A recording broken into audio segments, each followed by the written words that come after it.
What's up, guys? Adam Patterson out here today for Greek Physiques Fitness, and today I want to talk about these 6 things in bodybuilding that you can control when you enter that weight room. The first thing is the amount of weight that you are using for whatever exercise it is. So say you're doing curls, you choose to stick with baby weights after you've gotten strong enough to move up from the 10-pound weights, and you choose not to build those freaking cannons.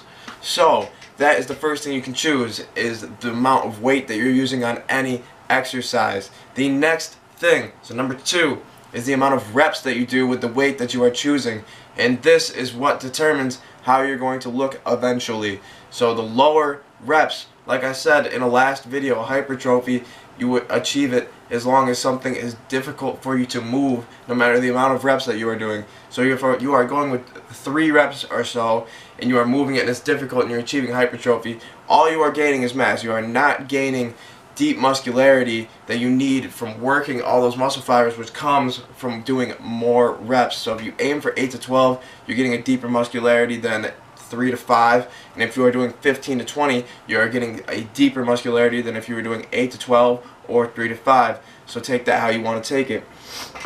The third thing is the amount of sets that you do with the weight. So you can choose to do 1 set, like a burnout. You can choose to do, or a drop set or something like that. But you choose the amount of sets that you want to do, and a lot of people are convinced that 3 sets is the way to go. I do 4 sets a lot of times. I do 3 sets sometimes. I've had 2 set exercises. I do 1 set exercise. It all depends on the day. All depends on the intensity principle that you bring into it, alright? And we'll talk about that in a different video. The fourth thing is the range of motion. So say you're benching and you're doing bench, you choose to come down and touch your chest. That is a full range of motion. If you stop right here because it hurts your elbows or something, you should lighten the weight because you're not getting the full range of motion. You want to get a full range of motion, guys. You want to get the biggest stretch you can. Say you're doing a fly, you want to bring it down almost so that it's touching the ground. The further you expand that chest, the more you're going to grow the chest, alright? Because then you're going to come up, you're going to flex it like it's the most muscular, and if you're bringing it all the way down, you're getting a stretch. That's the eccentric portion of the exercise, guys. Contraction, eccentric motion. Contraction, eccentric motion. You want to get the best of both, so you want the largest range of motion that you can get, and you want the best contraction that you can get. The fifth thing is time under tension. If you're going down and you're not counting 1, 2, and you're going up and you're not counting 1, 2, you're probably going too fast. If you're just going, it's definitely way too fast.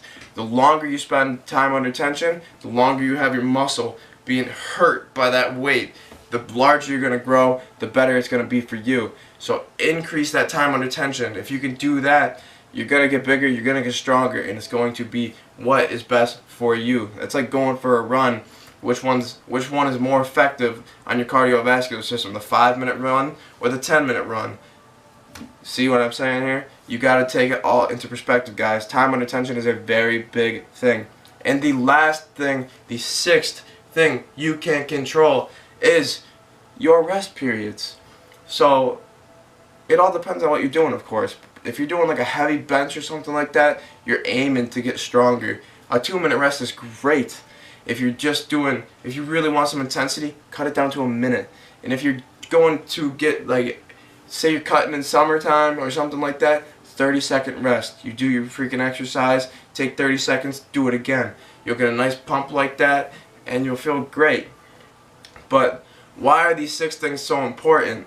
And that is the real point that we want to get to today. And it was because of this massive phrase in bodybuilding, weightlifting, anything that you are doing, and it is called progressive overload. And what that is putting your body under more pressure over time to make it grow, and that is how you get larger, is through this progressive overload. And what that is really just controlling those 6 things. So if you're moving up in weight, you're progressively overloading the body, you're progressively overloading the muscle. Say you started off with 135 benching a week ago, or 2 weeks ago really, and this week you're doing 140, that's progressive overload. You moved up the weight, you're getting stronger. Say you did 135 for 3 sets of 10, and now you're doing 135 for 4 sets of 10. You moved up the sets. You're getting stronger, you're getting bigger. Say you did 135 for 3 sets of 8, and now you're doing 135 for 3 sets of 10. You're getting stronger, you're getting bigger. Say you started off and you were doing a shoulder press, let's go with, and you stopped right here when you came down, and you stopped right here, and now you choose to go here.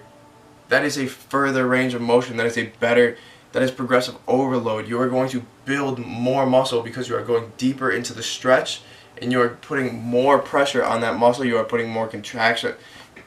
I'm not sure what the perfect word for it is, so I'm going to stay with pressure. You're putting more pressure on that muscle, more weight on that muscle under that range of motion, and it is going to grow larger because of it, because you're getting a deeper stretch and a better contraction eventually.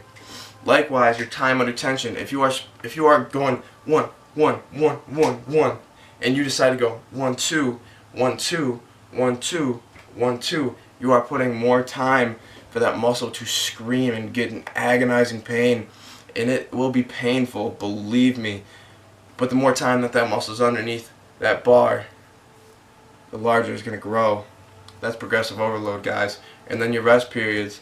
If you're taking less rest and less rest and less rest, that's a more intense and more intense and more intense workout, and you are progressively overloading the body, the central nervous system, your cardiovascular system perhaps, and you will get larger, better, stronger, and better physical shape, and that is progressive overload. So the reason why these 6 things are so important is because you can use them to progressively overload the body and create that body you want. Larger, stronger, maybe more slim looking, less body fat, more massive, anything that you want to do with it. But you got to get in there and you got to do it, guys. So let me know what you think below. Like, comment, subscribe to this video. Subscribe to me if you enjoy me, if you want to learn some more. And the next video is coming soon, guys. Take it easy. Have a good one.